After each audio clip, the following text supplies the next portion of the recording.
going to read for you guys a short story I've been working on called A Seat at the Table. As the meeting began, 12 members of the High Council stood behind their appointed seats at the round table.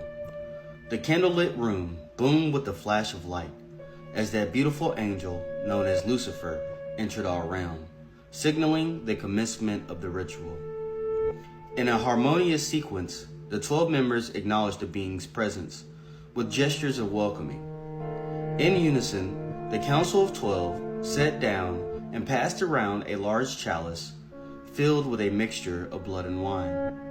One by one, they feared their golden goblets, ritual artifacts passed down for thousands of years. Once each cup was filled, the empty chair at the table screeched along the ebony and ivory checkered floor.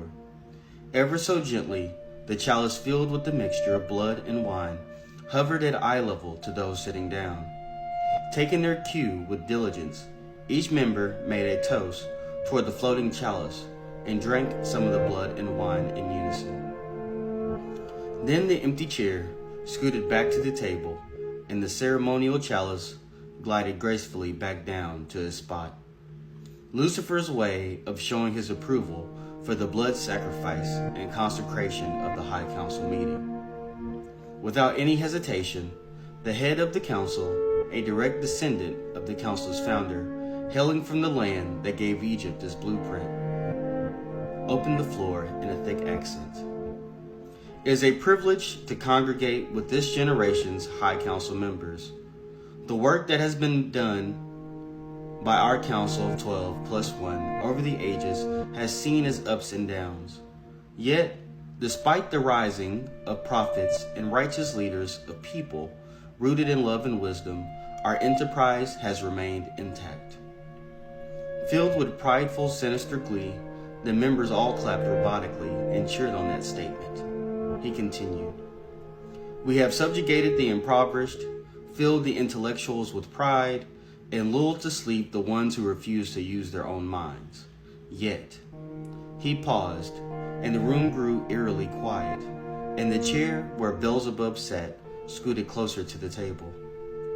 The speaker continued once more, "And yet people are still raising their vibrations, freeing their souls, healing their trauma, and refusing to bow down before our encompassing power." He took a deep breath. "It is true that we control majority of the media. We have spread lies about the true nature of science, indoctrinated generations through the school system and religion, and have made their own pride their god. Even still, a small number of disgustingly willed humans have rejected our poison all over the world. I am afraid the medicine their spirits carry could undo the work our master started in the Garden of Eden. We must come up with some type of new tactic to put these people in their places, and as they say, jack them back into the matrix." The floor is now open for discussion.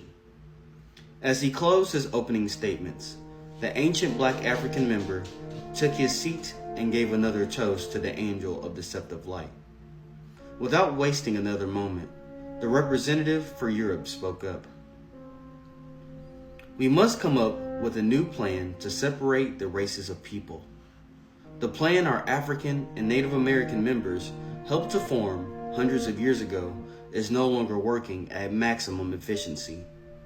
Since the Council of 1616, the roots of racism were able to take a hold and fill each respective race with both pride and insecurity. Now those weeds are started to be uprooting, and the only people falling victim to the plot are those who are emotionally unstable and irrational." Murmurs filled the room, and Lucifer looked on with intrigue, waiting to see what the council would conceive. Next, one of the women members gave suggestions. "We must move from racial discrimination to that of the manipulation of true masculine and feminine essence. Us women of the council, if I may speak for all of us, have aided in creating a divide between male and female for the last age, by implanting women with an obsession of the body while integrating a hatred towards true feminine energy and a false definition of masculinity. We have tugged on the heartstrings of Mother Nature herself, causing an imbalance in the male-female dynamic, keeping women away from integrating their intuition in exchange for material gain, no matter the cost. We have fought to turn creatures of majestic beauty, grace, and spiritual power into shallow beings of vanity, steering men to chase riches of this world instead of our adversary's truth and love, which ultimately leads to divine wisdom, our greatest threat. At this, the Lord of Flies began to feel uncomfortable, and the maggots in his stomach began to churn uncontrollably. The ceremonial chalice sitting in front of him rattled a bit. The council members took this as a sign of admiration from their master. The same dark energy that led Cain to kill Abel filled them all with great anticipation and evil satisfaction. Now the member who represented the world medicine and pharmacy took his turn, eager to share what demonic plans his department was implementing. With our new advancements in the research of hormones, we have managed to manufacture foods that will cause chemical imbalances in both males and females. Our puppets stationed as heads of medicine and science are finally able to drug the masses at will and create a system of fear and dependency to our institutions of health and wellness, leaving millions unable to use all the faculties of their minds, keeping them unhealthy and locked in states of medically induced mental slavery, unaware that it is their own minds and blind faith in us that keeps them perpetually physically, mentally, and spiritually diseased, never realizing the true power of healing resides inside of themselves, and most remedies can be found in nature. The spirit of the room grew darker, and they all applauded as they reveled in these last accomplishments. Once the member representing pharmacy and medicine finished speaking, the great dragon of the apocalypse began to glance around the room in horror. He was dreadfully surprised the seeds of rebellion against God he planted in the garden grew into these wicked devices of spiritual manipulation. Murder, lying, abuse of all forms, and blood sacrifice were all tools he normally used to sit on the throne of the human heart.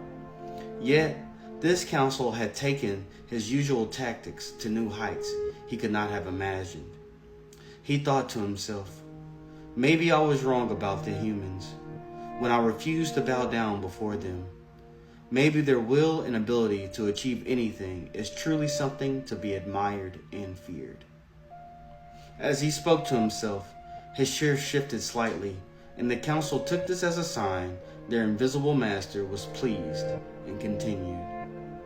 The representative of the Orients took the floor next. As you all know, our advancements in technology has allowed us to implement new systems that completely binds our citizens to the state and punishes those who stand against us in real time. We have manipulated our people's desire for perfection and turned it into blind patriotism and a false sense of security, allowing us to lock up and kill whistleblowers and consolidate our reign on the masses' minds, without any fear of the people accepting the truth that is undeniably before them.